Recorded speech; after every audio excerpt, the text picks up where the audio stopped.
Bonjour, alors dans cette vidéo, on va voir la loi d'Ohm.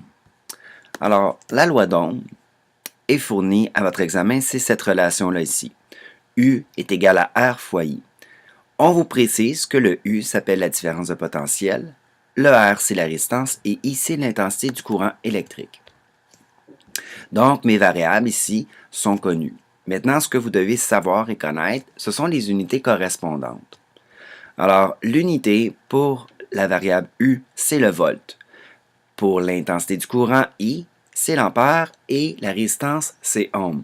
Juste pour votre information, les unités proviennent de trois scientifiques ici, volta, ampère et ohm. Le symbole pour le volt, c'est le V, ampère A et ohm, c'est la lettre grecque ohm.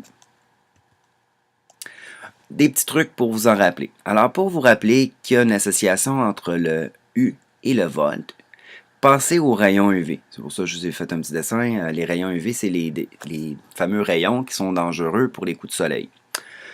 Bon, pour l'ampère, pensez à un écureuil qui se fait électrocuter et qui dit « aïe ». Donc le A, ampère, va avec le I. Et finalement, pensez aux Simpsons, Homer, ohm, est associé à R.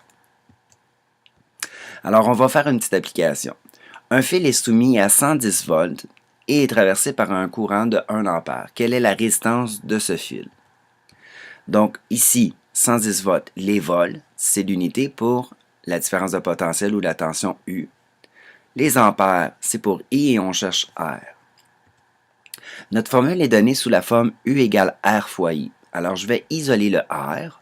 Alors, je vais diviser par I de chaque côté, parce que je fais l'opération inverse. R est multiplié par I, donc je fais une division.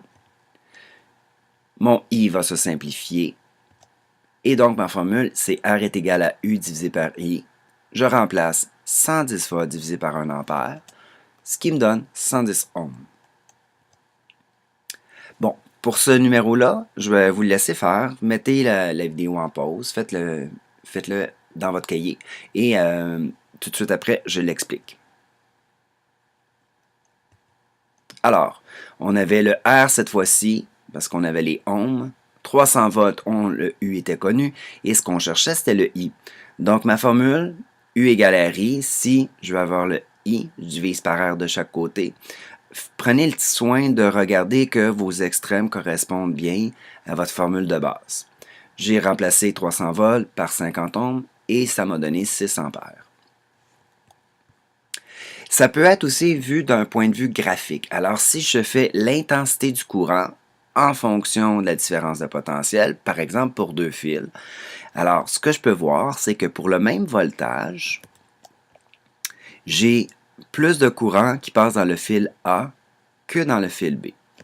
Si je fais le calcul de ma résistance, R c'est égal à U divisé par I, 30 volts divisé par 2 ampères pour le fil A, j'ai 15 ohms.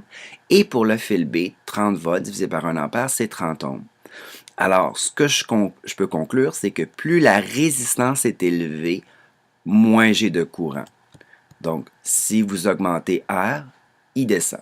Alors, voilà pour la loi d'Ohm.